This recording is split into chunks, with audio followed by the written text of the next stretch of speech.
ಸ್ನೇಹಿತರೆ, ಸ್ವಾಗತ ಸುಸ್ವಾಗತ. ನಿಮ್ಮೆಲ್ಲರಿಗೂ ಇವತ್ತಿನ ಆತ್ಮೀಯವಾದ ಸ್ವಾಗತ ಸುಸ್ವಾಗತ. ಮುತ್ತಣ್ಣೇನಪ್ಪ ಇವತ್ತು ಹೊಸ ವಿಷಯ ಇಟ್ಕೊಂಡು ಬಂದಾನಂದ್ರೆ ನಿಮ್ಮ ಹತ್ರ ಒಂದು ಚಲೋ ವಿಷಯ ಇಟ್ಕೊಂಡು ಬಂದ್ವಿ. ಬಿಜಾಪುರದ ಬಗ್ಗೆ ಬಂದೇನ್ರಿ ಸರ್.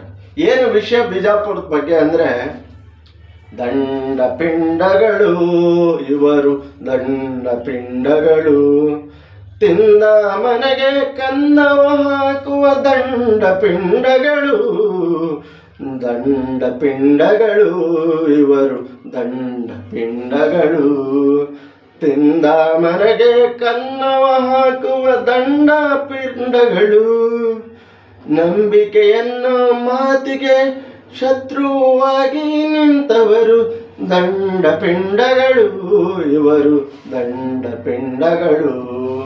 ಸ್ನೇಹಿತರೆ, ಸ್ವಾಗತ ಸುಸ್ವಾಗತ. ನಿಮ್ಮೆಲ್ಲರಿಗೂ ಆತ್ಮೀಯ ಸ್ವಾಗತ. MLC ಎಲೆಕ್ಷನ್ಗಳು ಅದು ರಾಜ್ಯಸಭಾ ಸ್ಥಾನಕ್ಕೆ ಮತ್ತೊಂದು ಮಗದೊಂದಕ್ಕೆ ಅದೆಲ್ಲ ಇರಲಿ, ಯಾವುದಕ್ಕಾಯ್ತೋ ಒಟ್ಟಿಗೆ ಎಲೆಕ್ಷನ್ ಆಯಿತು. ಎಲೆಕ್ಷನ್ ವಿಚಾರ ನಾನು ಜಾಸ್ತಿ ಮಾತಾಡಲ್ಲ, ಯಾವುದು ಪಕ್ಷದ ವ್ಯಕ್ತಿಯ ಪರವಾಗಲ್ಲ.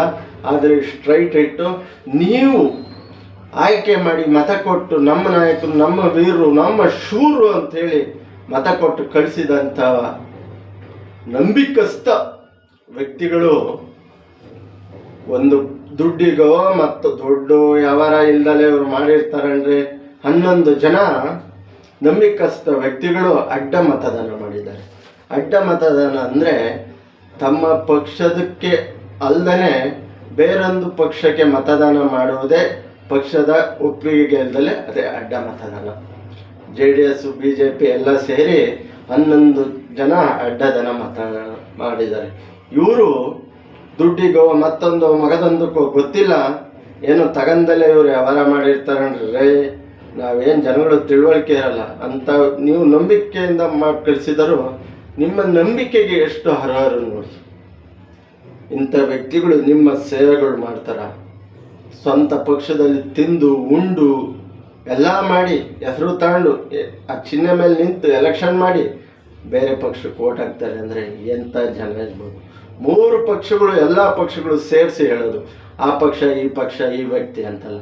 ಇಂಥವ್ರನ್ನ ಎಂದು ಆಯ್ಕೆ ಮಾಡಬೇಡಿ.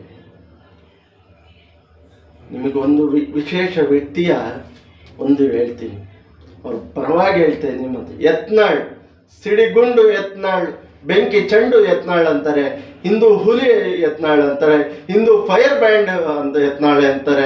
ಹೌದು ರೀ, ಬೆಂಕಿ ಗುಂಡು ಯತ್ನಾಳ್, ಫೈರ್ ಬ್ರ್ಯಾಂಡ್ ಯತ್ನಾಳ್. ಯಾಕೆ ಈ ವಿಷಯ ಹೇಳ್ತೀನಿ ಅಂದರೆ, ಯತ್ನಾಳು ನನ್ನ ಅನುದಾನ ಕೊಡಿನೋ ಇಲ್ಲ ಒಂದು 10 ಕೋಟಿನೋ 20 ಕೋಟಿನೋ 30 ಕೋಟಿನೋ 100 ಕೋಟಿನೋ ಕೊಡಿ, ಇಲ್ಲ 200 ಕೋಟಿನೋ ಕೊಡಿ, ಒಂದು ಮತಕ್ಕೆ ಹಾಕ್ತೀನಿ ನಿಮ್ಮ ಪರ ಅಂತ ಹೇಳ್ಬೋದಾಯ್ತು. ಆದರೆ ನಿಂತಿರೋದು ಆ ಪಕ್ಷದ ಚಿಹ್ನೆಯಿಂದ, ಆ ಪಕ್ಷಕ್ಕೆ ನನ್ನ ಮತ. ನೀವು ವಿಪಕ್ಷ ನಾಯಕರಿದ್ದೀರಿ, ನೀವು ಯಾರಿಗೆ ಹೇಳ್ತೀರಾ ಅವ್ರಿಗೆ ಓಟ್ ಹಾಕ್ತೀನಿ, ನಾನು BJPಯಿಂದ ನಿಂತಿದ್ದೀನಿ, BJPಗೆ ನನ್ನ ಓಟು ಅಂತ ಗಟ್ಟಿ ಗುಂಡಿಗೆ ಎದೆಯಿಂದ ಹೇಳಿದ್ದು ಯತ್ನಾಳ್ ಕಣ್ರಿ. ಇಂಥ ಧೈರ್ಯವಾಗಿ ನಿಯತ್ತಾಗಿರೋಂಥ ವ್ಯಕ್ತಿಗಳು ರಾಜ್ಯಕ್ಕೆ ಹೆಚ್ಚಾಗಿ ಬೇಕು, ರಾಜಕೀಯಕ್ಕೆ ಬೇಕು. ಗೆಲ್ಲಿಸಿದಂಥ ತನ್ನ ಪಕ್ಷಕ್ಕೆ ಆಗದ ಜನಗಳ ನಂಬಿಕೆ ವಿರೋಧದ ನಡೆದವರು ಇನ್ನು ನಿಮ್ಮ ಜನಗಳ ಅಭಿವೃದ್ಧಿ ಮಾಡ್ತಾರ, ಇಲ್ಲ ಬಡವರಿಗೆ ಸಹಾಯವಾಗಿ ನಿಲ್ತಾರ? ಆದರೆ ಬಸವನಗೌಡ ಪಾಟೀಲ್ ಯತ್ನಾಳ್ ಅವರು ಹಿಂದೂ ಹುಲಿ ಫೈರ್ ಬ್ಯಾಂಡು ಅಂತ ಸುಮ್ಮನೆ ಕರೆಯಲ್ಲ ಕಣ್ರಿ. ಅವರು ನಿಜವಾಗ್ಲೂ ಹಾಗೆ ನಡೆದಿದ್ದಾರೆ, ಓಪನ್ ಆಗಿ ಹೇಳಿದ್ದಾರೆ. ನೀವು ಅಶೋಕ್ ಅವ್ರಿಗೆ ನೀವು ಯಾರಿಗೆ ಹೇಳ್ತೀರಾ ಅವ್ರಿಗೆ ಹಾಕ್ತೀವಿ ಅಂತ, ಅವ್ರು ಬಂದು BJPಗೆ ಹಾಕಿದ್ದೀನಿ ಅಂತ ಹೇಳಿದ್ದಾರೆ. ಇದು ಕಣ್ರಿ ನಿಯತ್ತು, ಇದು ಸತ್ಯವಾದ ತಾಕತ್ತು. ಬಸವನಗೌಡ ಪಾಟೀಲ್ ಯತ್ನಾಳ್ ಅವ್ರದ್ದು ಅಪರೂಪದಲ್ಲಿ ಅಪರೂಪ ಕಂಡ್ರಿ ಈ ಥರ ಜನ ಸಿಗೋದು. ಇಂಥ ವ್ಯಕ್ತಿಗಳು ಬಿಜಾಪುರದನ್ನು ಪಡೆದವರು ಪುಣ್ಯ ಎಂದು ಕಳ್ಕೋಬೇಡಿ.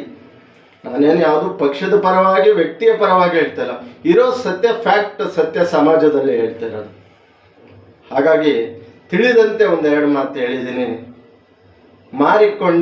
ಮಾರಿಕೊಂಡವರ ನಡುವೆ ನ್ಯಾಯದ ಪರ ನಿಂತ ಯತ್ನಾಳ್ ಅಂತ ಈ ಟೈಟಲ್ ಕೊಡ್ತಾ ಇಲ್ಲಿಗೆ ವಿಡಿಯೋ ಮುಗಿಸ್ತಾ ಇದ್ದೀನಿ. ಯಾವುದೋ ವ್ಯಕ್ತಿಯ ಪರವಾಗಿ, ಯಾವುದೋ ಪಕ್ಷದ ಪರವಾಗಿ ಯಾರನ್ನು ತೇಜವಧೆ ಮಾಡಲ್ಲ.